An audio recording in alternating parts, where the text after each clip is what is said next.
Okay, well, my first experience with racism was when I was like 12. I lived in Dubuque, Iowa, and the KKK was in the park across the street from my house burning the cross because they knew the apartment building that I lived in was predominantly African American people.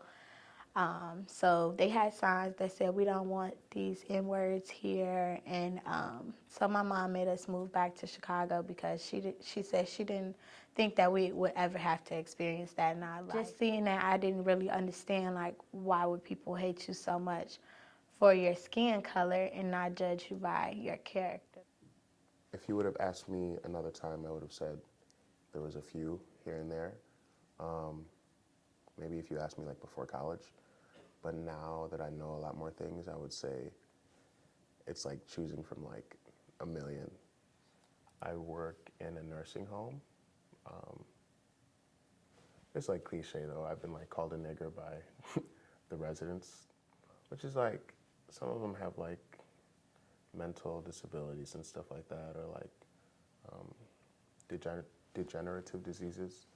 So I mean, it's different, but there's really no excuse because I think if you're going to say that, you already were going to say it. It's not because of Alzheimer's or it's not because of dementia or anything like that. So I'm luckily enough, I haven't had like an explicit, like very obvious kind of experience with racism. But the one thing that does stand out to me is I think a couple weeks ago, I was on the red route, and I think I had gone to, I don't remember where I had gone to, but I was on my way back, and we picked up some students from Slater Hall, because there was a lot of people there trying to get on the bus. And we were driving back, and it was very loud, because they were all going down to the bars, having fun, whatever. And one of the guys who was sitting across from me was yelling at his friend who was across from me. He said something like, he was cussing like something like that N-word. And then he looked over, saw me, and goes sorry, and then goes back to his conversation. And like, it wasn't explicit racism to me, but like I was sat there and I was like, I don't know if I should be offended or if I should be like happy that you just like apologized for saying it. But like, if I hadn't been sitting here, you wouldn't, like, you would have still said it and moved on with your life. My initial feeling was just anger. I was just mad. He knew that it was a racial slur. He knew it was a derogatory term that he shouldn't have used. But then he apologized for it afterwards. But what kind of like made me mad was that if I hadn't been there, he wouldn't have cared. That aspect of it, I was very upset about that at the time, and even still now. But I was also pretty confused because he apologized right after it. So I was like, whoop, I don't know. So basically, like before I moved to the United States, I'd never heard anybody use the N-word. I mean, I lived in Nigeria and I was 12, so like maybe it was because I wasn't old enough to be exposed to all the different avenues of like pop culture and stuff. But yeah, definitely did not hear it before I came to this country. So. I think all the friends that I made in Slater, they were white, most of them. No way, no. My RA he was cool, but it had to be up to me to like tell these white people to not say the N-word by me, and then it wasn't like I told them that and then it was like, that's what happened, period. It was like a long drawn out, like, not a discussion, but like an argument about if it should offend me or why it does offend me, and why I should be allowed to say it and why others I feel can't. And these are people that I considered my best friends. Like we would both call each other best friends. I feel like it's a thing of time where you use comedy as a relief from pain. Like you use that instead of saying it with the ER on it because it's bad. It's bad. But when you say it with an A, it's like more of a comfort. Like those are your people. You know what you're talking about. And if anybody else say it, it's like, nah, because that's our word. That's what we say to each other, like a term of endearment to a certain extent. I haven't decided on how I feel about African American people using it. Like I can understand the reclaiming part of it, and the part of me is like, yeah, like I love that, but at the same time, I can also kind of see how like if we're using it, then somebody else might think it's okay to use it, and then if like African American rappers are using it in their music, then you find a white person using it in their music, and then all of a sudden, whenever anybody sings that song, regardless of what race they are, they're using that word, and it's like, is it that normalizing it? A lot of those people now, I could say probably 90% of them, if I was not black, we would still be friends.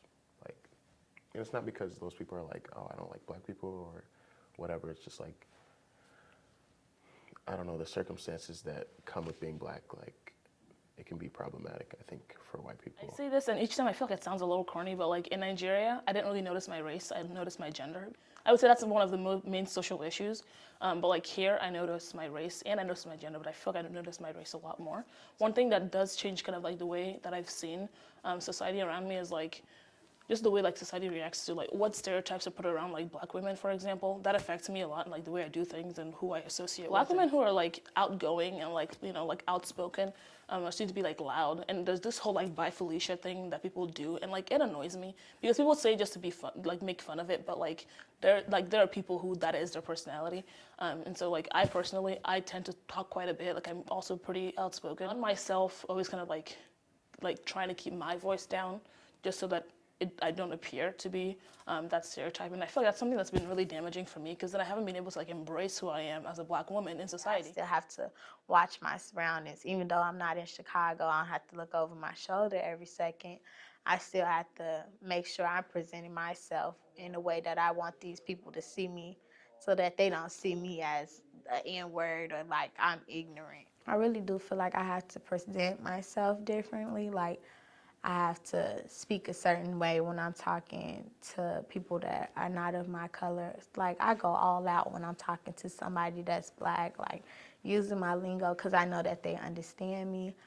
But how I carry myself, I have to be presentable when I'm around white people, because they expect something when they see that I'm from Chicago. They expect something when they see that I'm lighter than the typical black person. Like, oh, you speak well, you have great diction, and I'm like, what is that supposed to mean? Like, to a certain extent, I'm fine with changing how I talk, like code switching, but I'm not okay when people feel like it's okay to disrespect you or be like, oh, you look cute for a black girl, or you have to be Latina because you're so light, you don't look like a black girl I've ever seen before. I would say just kind of the standard of beauty around people of color is just very different from, you know, mainstream media. And, you know, sometimes you just want to, you know, be like everybody else and conform and like be what everybody else wants you to be. As a black woman here, it's hard because it's a lot of white. So with these women here, they're not used to seeing like our body type or our natural hair. I always find myself like whenever I go in for like a professional interview or something, I'm wondering if they're gonna consider my hair to be professional enough, because I'm not gonna do anything to it. It's gonna show up like this. That's how it is every single day. But like, you know, maybe they want up in a ponytail and want a clean, smooth look, so it doesn't look all, you know, like African American hair. Crazy stuff like, oh, is your hair a weave? Can I touch it? Like somebody told me my natural hair looked like noodles, like a bowl of noodles, and was like, yeah, it's so rough or something. And I was like, what? I was like, that's not okay to say. Like, I understand my hair is different than yours, but to compare it to noodles is rude. I feel like if you picked up a couple, like a picture of a black girl and a white girl wearing the exact same makeup, they might have different, you know, they have different hairstyles, and be like, oh, you know, pick which one is prettier. They're gonna pick the white girl because she has straight hair that she can curl or make it wavy or whatever. And then this African American girl has like really beautiful curls, in my opinion. But you know, society doesn't see those two things in the same way. They value one over the other. My older brother goes here. He's like,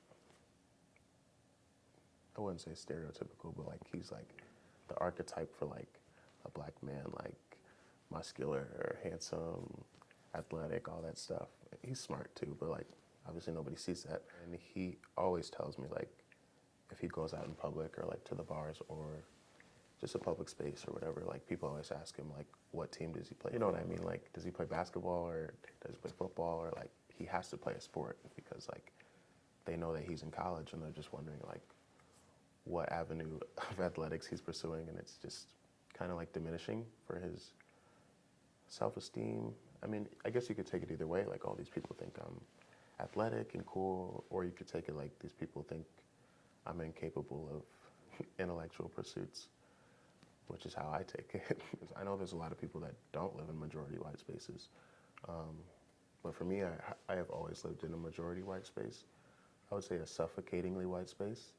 Constantly living under the white gaze, like, does something to the psyche. I don't know if you've read or heard about like self-modulation or like the double consciousness, it just wears on you, and like you're always wondering, like you're always questioning like whether this person that you care about and seems to care about you actually cares about you, because well, they do this to me and they do this to me and I tell them this hurts me but they don't care.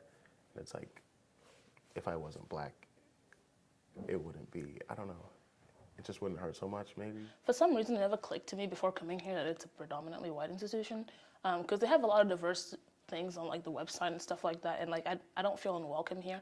I think it's definitely a welcoming environment, but after that experience, it kind of like made it more obvious to me that I live in a place that is predominantly white people. I feel a little tricked, slightly tricked, not too much. Like I don't feel like horrible about it, because it is like most people on campus here are extremely welcoming. That is a true fact.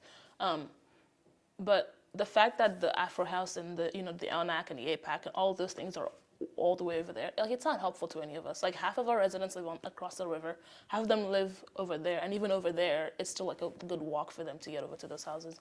The Diversity Center is in the basement of Phillips Hall, so yeah, I think the programs and the ideas they have behind the programs are all like good and effective, but at the same time, it could be better. I reflect on my experiences and like dealing with microaggressions regularly, because I have little sisters and little brothers and nieces and nephews that they see me going to college but they don't see the background to it. Like it's not as easy as it may look. I got through it, but I have times where I went through anxiety or where I went through depression. I didn't want to be here because I felt alone.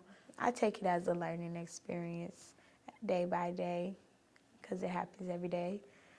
That's a great question, because that's what I think about a lot, like about how I've changed a lot since I came here. Like I used to be, I guess I still am, but I used to be known for like being the person that is always smiling, always laughing, always joking. I think as a result of my experiences and learning and then looking back on other experiences, like when I was in high school and stuff and before that,